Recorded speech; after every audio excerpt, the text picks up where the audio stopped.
Friends, சரி கோதுமை அல்வா எப்படி செய்கிறதுன்னு பார்க்கலாம் வாங்க. ஃபஸ்ட்டு ஒரு பாத்திரத்தில் கோதுமை மாவு போட்டுக்கோங்க. அடுத்து 1 டம்ளர் கோதுமை மாவுக்கு 5 டம்ளர் தண்ணி ஊற்றணும். நீங்கள் கொஞ்சம் கொஞ்சமாக தண்ணி ஊற்றி கோதுமை மாவு நல்லா கிளறி விட்டுக்கோங்க.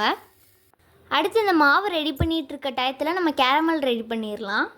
ஃபஸ்ட்டு ஒரு பாத்திரத்தில் 1/2 டம்ளர் சுகர் ஆட் பண்ணி தண்ணியே இல்லாமல் நல்லா கிளறி விட்டுட்டே இருங்க.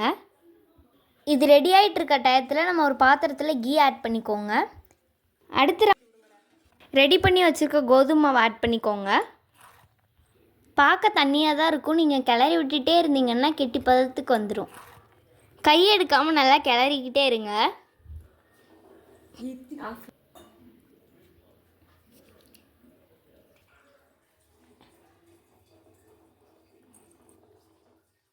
இந்த கன்சிஸ்டன்சிக்கு வந்த உடனே 2 கப் சுகர் ஆட் பண்ணி நல்லா கை விடாமல் கிளறிக்கிட்டே இருங்க.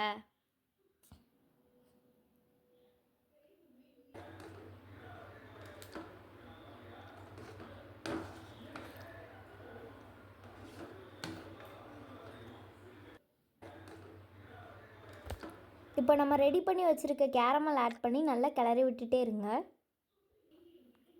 இப்போ நல்ல லோ ஃப்ளேமில் வச்சு கிளறி விட்டுட்டுருங்க. நெய் பிரிஞ்சு வர்றது உங்களுக்கே தெரியும். இந்த டயத்தில் முந்திரி வேணும்னா நீங்கள் ஆட் பண்ணிக்கோங்க. இங்கே நான் ஆட் பண்ணல. அல்வா ரெடி ஆயிடுச்சு. இப்போ நம்ம அடுப்பை ஆஃப் பண்ணி ஒரு பிளேட்டில் ட்ரான்ஸ்ஃபர் பண்ணிக்கலாம்.